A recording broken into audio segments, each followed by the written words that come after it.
Tragis, suami disolok bunuh istri lagi hamil 8 bulan, bermula kecurigaan keluarga. Seorang suami berinisial R tega membunuh istrinya berinisial SPR yang sedang mengandung 8 bulan di sebuah rumah kontrakan di Aro 4 Korong, Kecamatan Lubuk Sikarah, Kota Solok, Sumatera Barat, Sumbar. Kejadian terjadi sekitar pukul 2 waktu Indonesia Barat, Selasa tanggal 9 Juli tahun 2024 dini hari di rumah kontrakan tempat pelaku dan korban tinggal. Informasi peristiwa tragis ini beredar di media sosial hingga menghebohkan warganet. Saat dikonfirmasi tribunpadang.com, Kasat Reskrim Polres Solok Ibtu Nanang Saputra membenarkan bahwa telah terjadi peristiwa pembunuhan tersebut. Benar telah terjadi peristiwa pembunuhan tersebut yang mana korban dibunuh oleh suaminya sendiri, katanya, Kamis tanggal 11 Juli tahun 2024.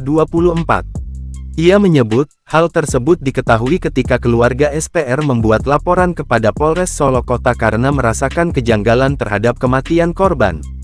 Hal janggal dirasakan keluarga karena ditemukan bekas luka lebam di beberapa bagian tubuh korban seperti di leher, dada, telinga sebelah kiri, punggung.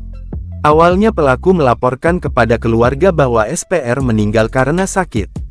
Kemudian suami membawa jenazah istrinya itu ke rumah keluarganya di Lubuk Buaya, Kota Padang pada Selasa tanggal 9 Juli tahun 2024. SPR kemudian dimakamkan pada hari yang sama oleh keluarga di daerah Batang Anai, Kabupaten Padang Pariaman.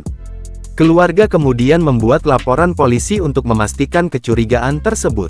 Keluarga korban membuat laporan dan setelah dilakukan penyelidikan ternyata pelakunya adalah suami korban sendiri, ujar Nanang. Nanang menyebut, Satreskrim Polres Solok tidak memerlukan waktu lama menangkap terduga pelaku. Pelaku langsung kita lakukan penangkapan berdasarkan keterangan dari saksi-saksi dan keluarga korban, tutur Nanang. Nanang mengungkapkan, pelaku saat ini telah diamankan rumah tahanan Polres Solok Kota. Atas tindakannya kepada pelaku diancam hukuman 15 tahun penjara, pungkasnya.